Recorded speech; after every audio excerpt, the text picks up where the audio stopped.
So today here in this video we are starting a whole new chapter जिसका नाम है biotechnology and class 12 में और 3 chapter ही बचा हुआ है।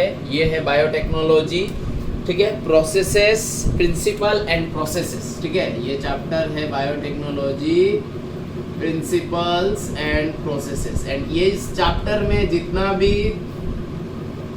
प्रिंसिपल्स एंड प्रोसेसेस हम लोग सीखेंगे उसका एप्लीकेशन होगा नेक्स्ट चैप्टर में। वो भी बायोटेक्नोलॉजी का एप्लीकेशन का एक चैप्टर है। जो भी इस चैप्टर में हम लोग प्रिंसिपल्स, टेक्निक्स, प्रोसेसेस सीखेंगे उसका एप्लीकेशन नेक्स्ट चैप्टर में जाके हम लोगों को देखने को मिलेगा। तो ये दोनों चैप्टर इतना बड़ा नहीं है, छोटा छोटा चैप्टर है, बट इम्पॉर्टेंट चैप्टर्स है। कम से कम 3 से 4 क्वेश्चन आता है, 3 क्वेश्चंस तो आता ही है इन दोनों चैप्टर्स से इन नीट। उसके बाद बचेगा इवोल्यूशन। इवोल्यूशन बहुत बड़ा चैप्टर है, इवोल्यूशन में टाइम लगेगा, ठीक है। So we are starting with biotechnology, principles and processes here in this video. So first, the most common question which is asked in subjective exams, mostly CBSE, SEBA, both, what is biotechnology? So what is the definition that you are going to provide for biotechnology? It has been given over here. Biotechnology refers to the use of living organism or their products to modify human health and human environment. So we are using a living organism or any kind of secretion or any kind of product which we can get from that particular living organism, and we are using that product or that living organism for the beneficial or beneficiary of a human or its related surroundings or environment. For example, आज हम लोगों ने क्या देखा? जब हम लोगों ने माइक्रोब्स इन ह्यूमन वेलफेयर देखा तो वहाँ पे एंटीबायोटिक्स में हम लोगों ने क्या देखा?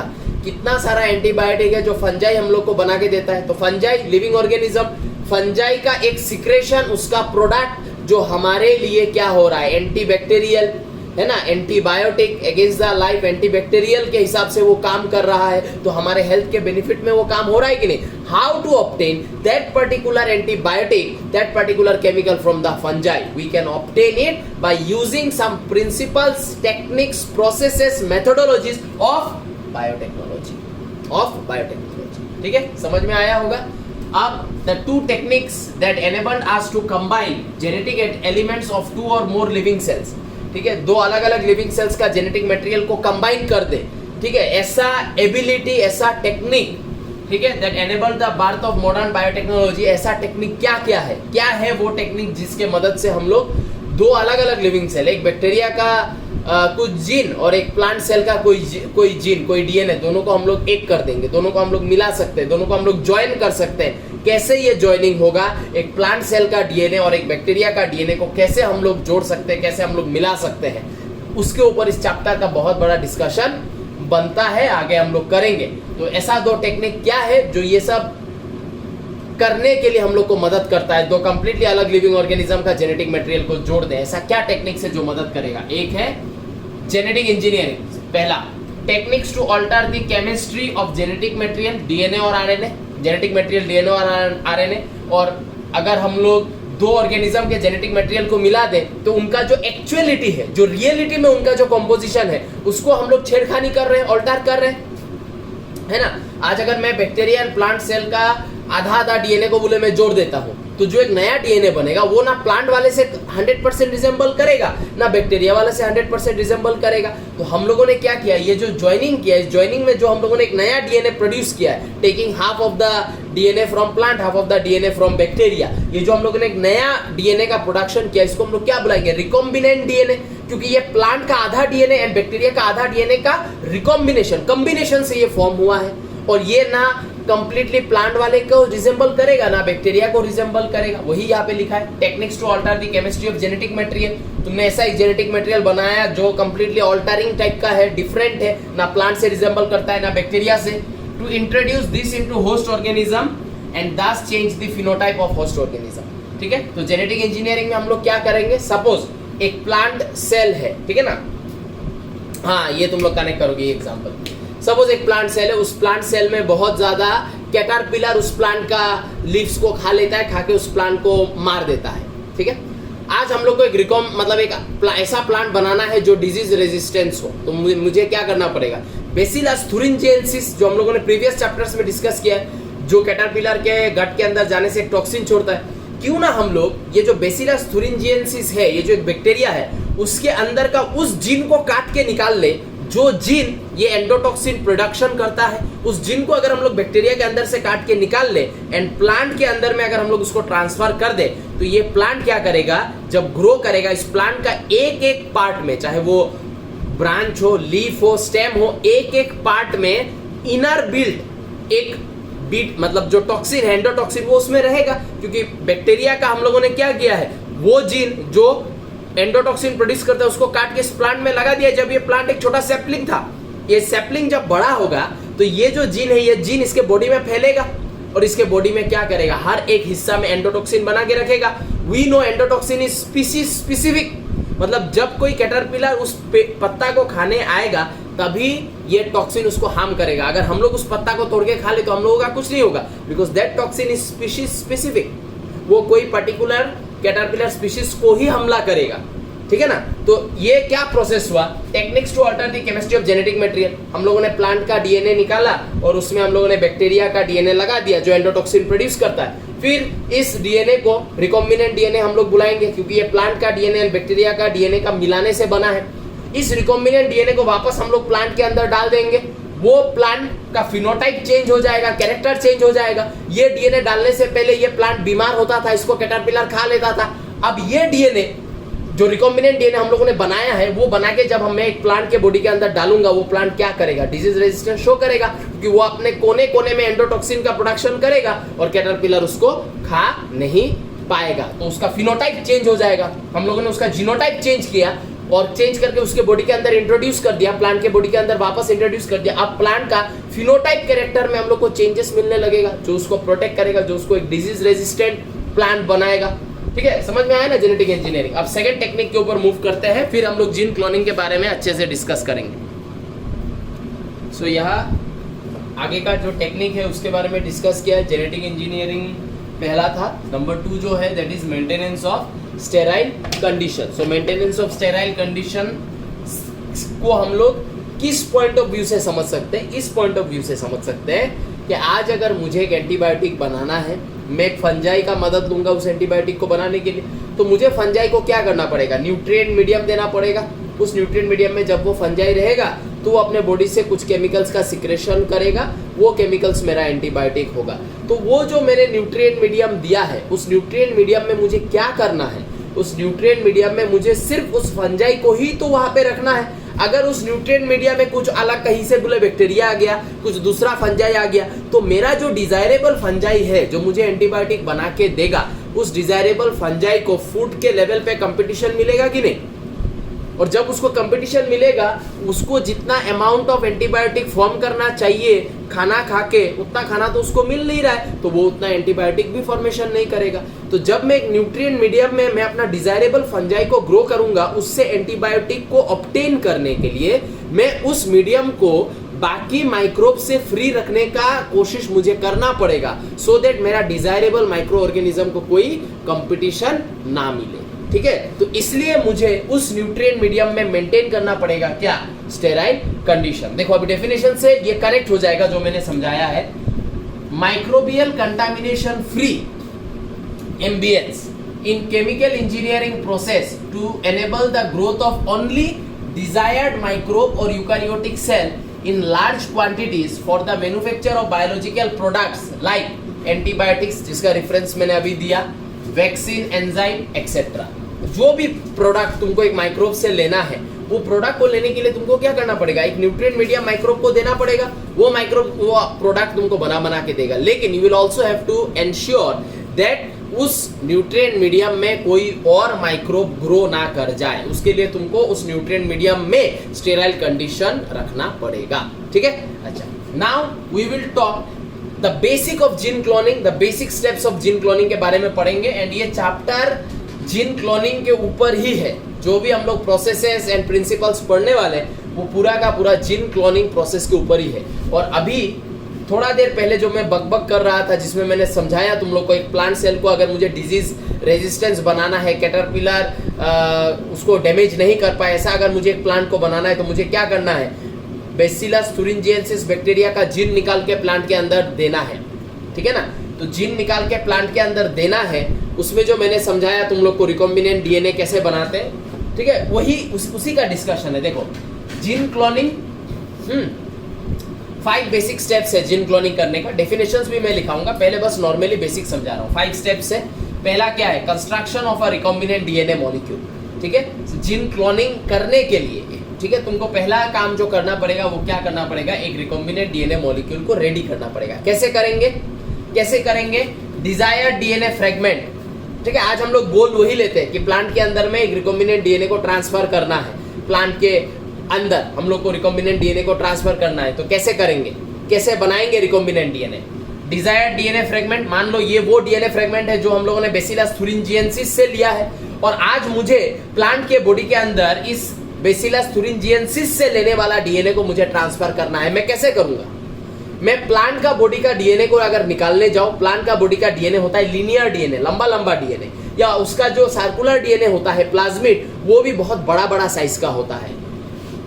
एक डीएनए को एक प्लांट सेल के बॉडी के अंदर या कोई भी सेल के अंदर अगर एक डीएनए को हम लोग को ट्रांसफर करना है, ऐसे करके हम लोग ट्रांसफर जनरली नहीं कर सकते हैं। तो ट्रांसफर करने के लिए हम लोग को क्या करना पड़ेगा, इस डिजायर्ड डीएनए को हम लोगों को, ठीक है, बैक्टीरिया से काट के निकालना पड़ेगा। पकड़ लो, बैक्टीरिया का डीएनए इतना लंबा है, बेसिलस thuringiensis का डीएनए इतना लंबा है, उसमें से मेरा जो डिजायर्ड डीएनए है, मतलब डीएनए का वो पोर्शन जो एंडोटॉक्सिन का फॉर्मेशन करता है वो ये है, मुझे ये वाला पोर्शन काट के निकालना पड़ेगा, तब ये मेरा बनेगा डिजायर्ड डीएनए फ्रेगमेंट।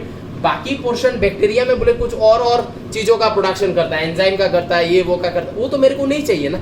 उसका मेरे को क्या काम, मुझे सिर्फ इस जीन का काम है जो एंडोटॉक्सिन का प्रोडक्शन करता है, तो मैं इसको काट के ले लूंगा, ये मेरा डिजायर्ड डीएनए फ्रेगमेंट, ठीक है। अच्छा, अब मुझे इस डिजायर्ड डीएनए फ्रेगमेंट को प्लांट के अंदर ट्रांसफर करना है, उसके लिए मुझे एक रिकॉम्बिनेंट डीएनए बनाना है। कैसे बनाएंगे, डिजायर्ड डीएनए फ्रेगमेंट को एक वेक्टर माने क्या होता है, कैरियर। इस डिजायर्ड डीएनए फ्रेगमेंट को रिकॉम्बिनेंट डीएनए बनाने के लिए इसको एक कैरियर के साथ जोड़ना पड़ेगा, जो इस डीएनए को कैरी करते हुए प्लांट के बॉडी के अंदर ले जाएगा, ठीक है ना। तो कैसे हम लोग वेक्टर को चूज करेंगे, वेक्टर का गुड क्वालिटीज क्या होता है, ये सब हम लोग डिटेलिंग में बाद में डिस्कस करेंगे। अभी मैं शॉर्टकट में बोल रहा हूं, वेक्टर का सबसे अच्छा क्वालिटी ये होना पड़ेगा कि vector has to be smaller in size, vector has to be a circular DNA, क्योंकि सर्कुलर डीएनए का ब्रेकेज होने का चांस बहुत कम होता है। तो circular DNA is preferably the best choice, linear DNA is not a good choice. पहले तो हम लोग को सर्कुलर डीएनए चूज करना पड़ेगा, देन सर्कुलर डीएनए में भी ऐसा डीएनए जो स्मॉलर इन साइज हो। उसके बाद और भी बहुत सारा कैरेक्टर है जो देख के हम लोग को एक सर्कुलर डीएनए चूज करना पड़ता है, जैसे कि सिलेक्टेबल मार्कर, क्लोनिंग साइट, ब्ला ब्ला, ये सब अभी समझ में नहीं आएगा, वो हम लोग बाद में डिस्कस करेंगे। लेकिन अभी इतना समझ के रखो कि एक वेक्टर, एक कैरियर, हम लोग लीनियर डीएनए को चूज नहीं करते क्योंकि वो कहीं भी ब्रेक हो सकता है। वेक्टर हम लोग उस डीएनए को चूज करते हैं जो कॉम्पैक्ट होगा, like circular and smaller in size होगा, ठीक है। ऐसा एक वेक्टर हम लोग लेंगे, ठीक है, जो एक सर्कुलर डीएनए है या प्लाज्मिड है। इस वेक्टर में इस डिजायर्ड डीएनए को मैं ऐड कर दूंगा। जैसे ऐड करूंगा, इसका मैंने जेनेटिक कंपोजिशन के साथ मैंने छेड़खानी किया है, चाहे ये वेक्टर ही हो चाहे ये डिजायर्ड फ्रेगमेंट हो। डिजायर्ड फ्रेगमेंट को अगर मैं यहाँ पे ये वाला रीजन को अगर मैं काट दूं तो इसका मैंने वेक्टर का जेनेटिक कंपोजिशन को ऑल्टर किया है। डिजायर्ड डीएनए को अगर मैं यहाँ पे ऐड कर दूं तो डिजायर्ड डीएनए के लिए भी ये बाकी सब जो जीन्स इस डीएनए में है वो भी एक नया है, ठीक है ना। तो दोनों का जेनेटिक कंपोजिशन ऑल्टर होगा, वही तो जेनेटिक इंजीनियरिंग का डेफिनेशन था। ये जो जोड़ना काटना ये जेनेटिक इंजीनियरिंग है। जब इसको मैं यहाँ पे ऐड करूंगा तो देखो ये दोनों का एडिशन से बनेगा मेरा रिकॉम्बिनेंट डीएनए, जो देखने में ऐसा होगा, जिसमें ये वाला पोर्शन है डिजायर्ड डीएनए, ये वाला पोर्शन है वेक्टर, और फिर मैं इस रिकॉम्बिनेंट डीएनए को एक सेल के अंदर ट्रांसफर कर सकता हूं। तो बाकी स्टेप्स क्या है, 5 बेसिक स्टेप। ये पहला basic step is the construction of recombinant DNA molecule. सिर्फ बेसिक में मैंने बोला है, आगे जाके ये काटा कैसे, जोड़ा कैसे, क्या एंजाइम यूज हुआ, क्या केमिकल यूज हुआ, सब हम लोग डिटेलिंग में बाद में पढ़ेंगे। अभी बस मैं बेसिक पढ़ा रहा हूँ, ठीक है। तो पहला स्टेप है फॉर्मेशन ऑफ मतलब recombinant DNA molecule by combining desired DNA fragment at a vector, ठीक है। यहाँ तक नोट बना। तो जब हम लोग जीन क्लोनिंग बोलते हैं तो जीन क्लोनिंग से या what is the definition of gene cloning. Gene cloning का डेफिनेशन है एक जीन का सेवरल कॉपीज बनना, that is gene cloning. Cloning माने क्लोन्स, मेकिंग आइडेंटिकल कॉपीज। तो जो हमारा डिजायर्ड डीएनए है उस डिजायर्ड डीएनए को यूज करने से पहले मुझे उस डिजायर्ड डीएनए का सेवरल कॉपीज बनाना है। सपोज बेसिलस thuringiensis से जो मैंने डिजायर्ड डीएनए काट के निकाला था, ठीक है, जो प्लांट में इंट्रोड्यूस करने से प्लांट अपने आप रेजिस्टेंस बिल्ड करेगा टुवर्ड्स कैटरपिलर, ये डीएनए को मैं प्लांट के अंदर डालने से पहले मैं इस डीएनए का सेवरल कॉपीज बना लेना चाहता हूँ, सो दैट जो मुझे करना पड़ा, बेसिलस thuringiensis को पकड़ना पड़ा, उसके ऊपर लाइजोजाइम डालना पड़ा, लाइजोजाइम डालने के वजह से उसका डीएनए मुझे मिला, उस डीएनए से एंडोटॉक्सिन बनाने वाला पोर्शन को लोकेट करना, उसको काट के निकाल के प्लांट के बॉडी में इंट्रोड्यूस करना, ये जो इतना आगे का जो प्रोसेसेस मैंने बोला, ये क्या मैं बार बार करते रहूंगा मेरे लाइफ में? एवरी टाइम मुझे एक डिजायर्ड बीटी टॉक्सिन का डीएनए एक प्लांट में डालना है, मुझे तो ये सब प्रोसेस बार बार करना पड़ेगा। बेसिलस thuringiensis को पकड़ना पड़ेगा, लाइजोजाइम देके उसका सेल वॉल को डिसॉल्व करके डीएनए निकाल के, डिजायर्ड डीएनए लोकेट करके, काट के निकाल के प्लांट में डालो, ये मुझे बार बार नहीं करना है।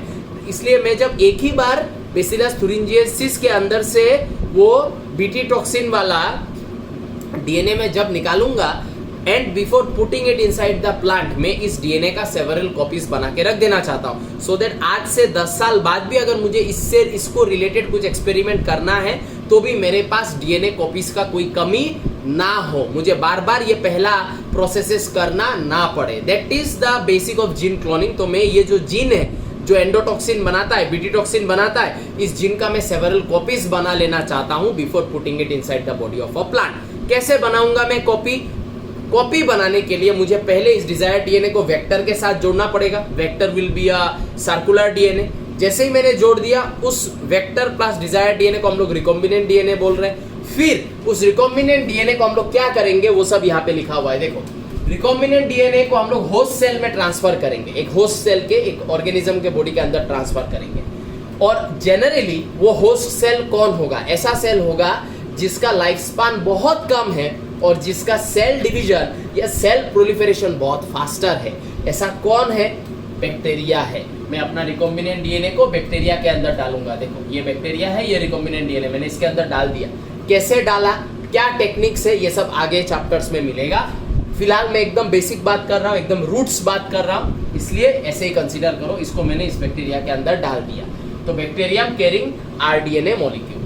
अब ये बैक्टीरिया क्या करेगा? लाइफ स्पान छोटा, रेपिड एसेक्सुअल रिप्रोडक्शन, तो multiplication of recombinant DNA molecule. क्योंकि हमको पता है बैक्टीरिया बाइनरी फिजन करने से पहले बैक्टीरिया के अंदर का जो जेनेटिक मटेरियल है वो उसको मल्टीप्लाई करता है to send them equivalently in the daughter cells. Daughter cells जो बनेगा बाइनरी फिजन करके उन सेल्स में भेजने के लिए वो रैपिड अपने जेनेटिक मटेरियल्स को क्या करता है, रेप्लिकेशन करके आइडेंटिकल कॉपीज बना के रेडी करता है कि मैं जब दो हाफ में डिवाइड होऊंगा मेरे दोनों हाफ को equal number of genetic material मिले। तो ये करने के एफर्ट में हमने जो रिकॉम्बिनेंट डीएनए बैक्टीरिया के अंदर डाला है, बैक्टीरिया उस रिकॉम्बिनेंट डीएनए को भी क्या करेगा, बहुत ज्यादा रेप्लिकेशन करके सेवरल कॉपीज बना लेगा। तो देखो ये वही बैक्टीरियम है, लेकिन इस बैक्टीरियम के अंदर में एक आरडीएनए, और ये रेप्लिकेशन होने से पहले इसने कितना आरडीएनए बना लिया है, बहुत सारा रिकॉम्बिनेंट डीएनए अपने अंदर बना लिया है। ठीक है, रिकॉम्बिनेंट डीएनए बनाने के बाद division of host cell, binary fission करेगा तो दो बनेगा, कुछ कुछ इसमें आया, कुछ कुछ इसमें आया, रिकॉम्बिनेंट डीएनए हमारा। ठीक है, फिर ये जो डॉटर सेल्स है, इन डॉटर सेल्स को मैं क्या प्रोवाइड करूंगा, nutrients and optimum condition, aerobic condition to grow. जैसे इनको ऑक्सीजन मिलेगा, भरपूर खाना मिलेगा, ये लोग धमाधम ग्रो करेगा, और ग्रो करके ये लोग क्या बनाएगा, will result in numerous cell division and cloning of desirable DNA. ये लोग बहुत ज्यादा सेल डिवीजन करेगा, अपना कॉलोनी बना लेगा। ठीक है, तो ये बैक्टीरिया तो अपना कॉलोनी बना रहा है, लेकिन इस बैक्टीरिया के अंदर जो हमारा रिकॉम्बिनेंट डीएनए है, ये जितना डिवाइड करेगा उतना मेरा रिकॉम्बिनेंट डीएनए भी डिवाइड कर रहा है। ये जितना बड़ा कॉलोनी बनाएगा, कॉलोनी के हर इंडिविजुअल के बॉडी में मेरा रिकॉम्बिनेंट डीएनए होगा, और उस रिकॉम्बिनेंट डीएनए में होगा मेरा क्या, डिजायरेबल डीएनए। मैंने ये देखो न्यूट्रिएंट, ये कोई पेट्री डिश पकड़ लो, न्यूट्रिएंट मीडियम, और उसमें देखो बैक्टीरिया जिसके अंदर मेरा रिकॉम्बिनेंट डीएनए है, उन्होंने कॉलोनीज बना लिया है सुइटेबल कंडीशन को पाके। आज अगर मैं ये कॉलोनीज के ऊपर लाइजोजाइम छोड़ दूं, लाइजोजाइम इन सब बैक्टीरिया का सेल वॉल को डिसॉल्व कर लेगा। उसके बाद मैं क्या करूंगा, इन बैक्टीरिया के अंदर से मैं रिकॉम्बिनेंट डीएनए निकाल लूंगा, और जितना रिकॉम्बिनेंट डीएनए निकलेगा, हर एक रिकॉम्बिनेंट डीएनए में मेरा डिजायरेबल डीएनए होगा। तो मैंने क्या किया, बैक्टीरिया के मदद से मैंने अपने डिजायरेबल डीएनए का सेवरल कॉपीज बना लिया है कि नहीं। Hence we can say that gene cloning helps in multiplication of the desired DNA fragment. हमारा जो भी डिजायर्ड डीएनए है उसको मल्टीप्लाई करने में ये टेक्निक बहुत ही यूजफुल है। ठीक है, तो अभी जो पढ़ा उसको थोड़ा एक नोट के अकॉर्डिंगली मैं अभी लिखूंगा, यहाँ तक तुम लोग पहले डायग्राम कर लो।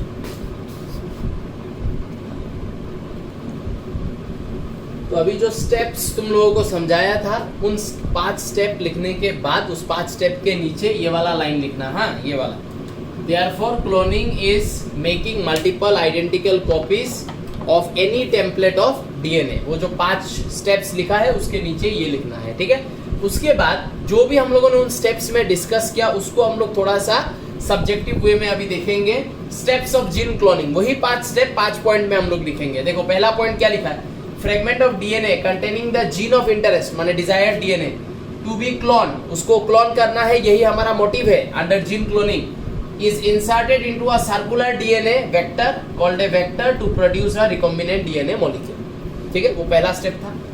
The vector transports the gene into the host cell which is usually a bacterium। फिर उस recombinant DNA molecule, ठीक है, उसको हम लोग होस्ट सेल के अंदर ट्रांसफर करते हैं। कैसे करते हैं वो बाद में पता चलेगा, टेक्निक्स है करने का। और ऐसा होस्ट के अंदर हम लोग करते हैं जिसका शॉर्टर लाइफ स्पान है and high rate of proliferation है, जो इंपॉर्टेंट है।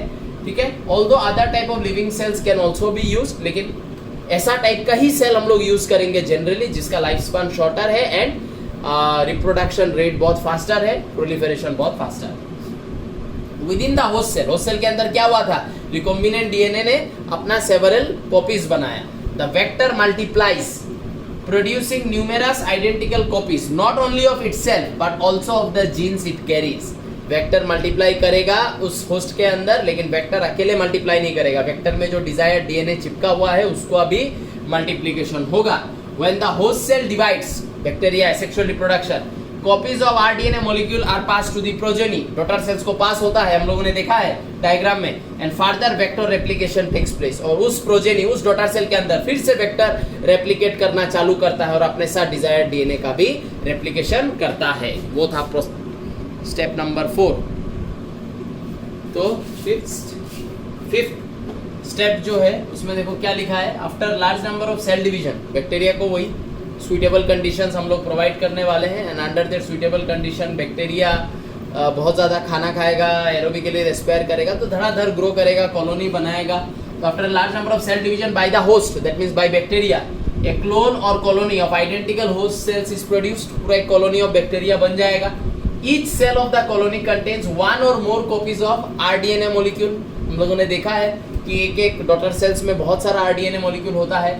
The gene carried by the recombinant molecule or vector is now said to be clone। जो recombinant DNA है उसी में desired DNA है, वेक्टर जो है उसमें desired DNA हम लोगों ने लगाया है। तो इन्होंने अपना सेवरल कॉपीज बनाया एंड साइड बाय साइड हमारा desired DNA का भी सेवरल कॉपीज बन चुका है, which can be obtained and stocked। Lysozyme डालेंगे, बैक्टीरिया का सेल वाल गल जाएगा, वेक्टर को निकालेंगे, वेक्टर से वो डिजायर्ड डीएनए निकालेंगे, स्टॉक करेंगे, बाद में लेटरली जब यूज आएगा तब यूज कर सकते हैं। ठीक है, नाउ पहला रिकॉम्बिनेंट डीएनए किसने बनाया, कैसे यूज किया, उसके बारे में थोड़ा सा इंफॉर्मेशनल पॉइंट। ठीक है, tools of recombinant DNA technology. एक आरडीएनए बनाने के लिए तुमको क्या चाहिए, तुमको डिजायर्ड डीएनए को काट के निकालने के लिए कुछ एंजाइम चाहिए, उस डिजायर्ड डीएनए को वेक्टर में लगाने के लिए कुछ एंजाइम चाहिए, देन डीएनए को होस्ट सेल के अंदर ट्रांसफर करने के बाद होस्ट सेल के अंदर बैक्टीरिया जो है उसके अंदर हम लोगों ने देखा वेक्टर का सेवरल कॉपीज बना एंड वेक्टर के साथ साथ डिजायर्ड डीएनए का भी सेवरल कॉपीज बना। ये कॉपीज बनने के लिए भी तुमको एक एंजाइम चाहिए। क्या क्या एंजाइम्स चाहिए, what are the tools of recombinant DNA technology, what are the enzymes और chemicals which drives this process of recombinant DNA formation, ये सब हम लोग नेक्स्ट वीडियो में करेंगे। ठीक है, Construction of first recombinant DNA molecule was accomplished by Stanley Cohen and Herbert Boyer in 1972. Okay? क्या बना था पहला रिकॉम्बिनेंट डीएनए? पहला रिकॉम्बिनेंट डीएनए बना था जब कुछ बैक्टीरिया हम लोग को वर्ल्ड में ऐसा मिला जो जिन्होंने अपने अंदर कुछ एंटीबायोटिक रेजिस्टेंस जीन बना लिया है। ठीक है, जैसे कुछ बैक्टीरिया वर्ल्ड में, जैसे कि हम लोगों ने ये पढ़ा है कि हम लोग डीडीटी यूज करते हैं, ड्रेन्स में in order to kill the larva of mosquito.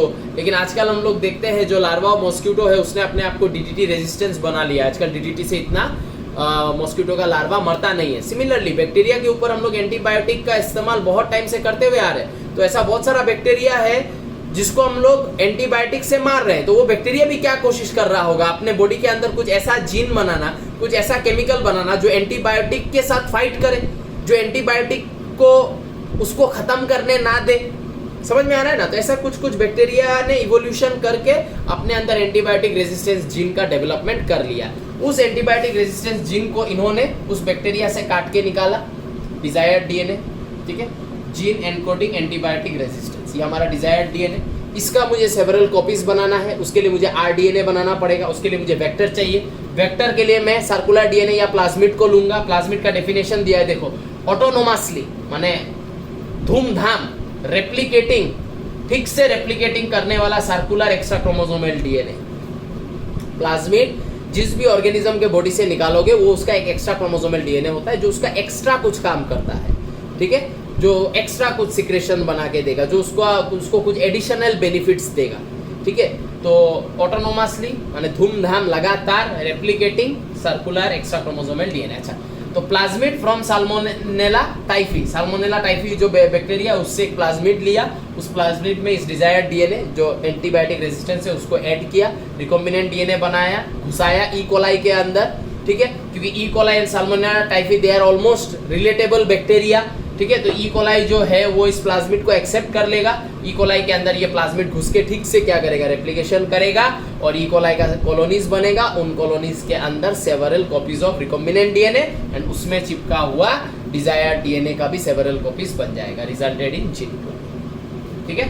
तो आई होप यहाँ तक समझ में आया है। कुछ और पॉइंट्स लिखेंगे एंड जो टूल्स ऑफ रिकॉम्बिनेंट डीएनए है कि कैसे रिकॉम्बिनेंट डीएनए बनाते हैं, क्या क्या गुड क्वालिटीज होता है एक वेक्टर का, अच्छा होस्ट कौन होगा नहीं होगा, ये सब हम लोग नेक्स्ट वीडियो में पढ़ेंगे। So we are going to do it like not बड़ा वीडियो नहीं करेंगे इसका, बिकॉज सिलेबस काफ़ी कम है। तो अभी हम लोग छोटा छोटा वीडियोस करके पोर्शन वाइज धीरे धीरे करेंगे, ठीक है। तो यहाँ तक का नोट्स बनाओ। एक और चीज़ लिखाना है, तो एक रिकॉम्बिनेंट डीएनए बनाने के लिए क्या क्या सामान, साधन, मटेरियल्स क्या क्या चाहिए, कुछ एंजाइम्स का ज़रूरत पड़ेगा, वेक्टर, होस्ट, ये तीन है मेन सामान to form a recombinant DNA and then go for gene cloning. अब ये तीन सामान क्या क्या होता है, कैसे कैसे ये लोग फंक्शन करता है, ठीक है ना, ये सब हम लोग पढ़ेंगे नेक्स्ट लेक्चर में जो अपन कल बनाएगा, ठीक है। आज के लेक्चर में हम लोग बस इंट्रोडक्टरी, जीन क्लोनिंग क्या है ये सभी हम लोगों ने पढ़ा है। द लास्ट थिंग, ये मैं अलग से इसलिए लिखाया, तुम लोग बोलोगे सर यहाँ पे आपने जो लिखा है वो तो ऑलरेडी डिस्कस हुआ है, लेकिन ये इसलिए लिखाया क्योंकि बोर्ड में कभी कभी क्वेश्चंस आता है, write the 5 steps of gene cloning और write the steps of gene cloning. उसमें जो स्टेप्स अभी तक पढ़ाया है वो लिखना है। कभी कभी इंफॉर्मेशनल डिस्कवरी वगैरह के बारे में पूछेगा तो स्टैनली कोहेन वो लिखना है। 2 बेसिक प्रिंसिपल्स ऑफ बायोटेक्नोलॉजी अगर पूछा तो उसमें वो genetic engineering and maintaining of sterile condition लिखना है। एंड कभी कभी on this point of view भी क्वेश्चन किया जाता है, what are the 3 basic steps in genetically modifying an organism. अगर तुमको एक ऑर्गेनिज्म को जेनेटिकली मॉडिफाई कर देना है तो तुमको क्या क्या स्टेप्स लेना पड़ेगा एक ऑर्गेनिज्म का जेनेटिक्स को अल्टर करने के लिए या मॉडिफाई करने के लिए। ये है 3 step. Introduction of DNA with desirable gene, जो तुम इस ऑर्गेनिज्म के बॉडी के अंदर डालोगे, ठीक है, ऐसा कोई जीन जो इस ऑर्गेनिज्म के बॉडी के अंदर जाके उसका फिनोटाइप को चेंज करे, तो ऐसा जीन तुमको ढूंढ के निकालना पड़ेगा। Introduction of identified DNA into the host, फिर जो डीएनए तुमने ढूंढ के निकाला उसको वेक्टर के मदद से आरडीएनए बना के होस्ट के अंदर भेजना पड़ेगा, ठीक है। मेंटेनेंस ऑफ इंट्रोड्यूस्ड डीएनए, वो जो होस्ट के अंदर में तुमने जो डीएनए को भेजा है, डिजायर्ड डीएनए जो भेजा है, उस डीएनए को उस होस्ट के अंदर में प्रॉपर्ली काम करना पड़ेगा। And then transfer of the DNA to its progeny, और फिर वो डीएनए जो है जो वेक्टर में या रिकॉम्बिनेंट डीएनए में लगा हुआ है उस डीएनए को रेप्लिकेशन करते हुए एक जनरेशन से दूसरा जनरेशन में भी जाना पड़ेगा। जब ये तीनों क्राइटेरिया को सेटिस्फाई कर दिया जाएगा then you can say that you have genetically modified an organism by doing these 3 basic steps। तो आज यहाँ पे रुकते हैं, कल what are the tools of recombinant DNA technology, ये हम लोग कल पढ़ेंगे कि क्या क्या चीज़ों का इस्तेमाल होता है एक रिकॉम्बिनेंट डीएनए बनाने में एंड जीन क्लोनिंग करने में। ठीक है, चलो बाय बाय।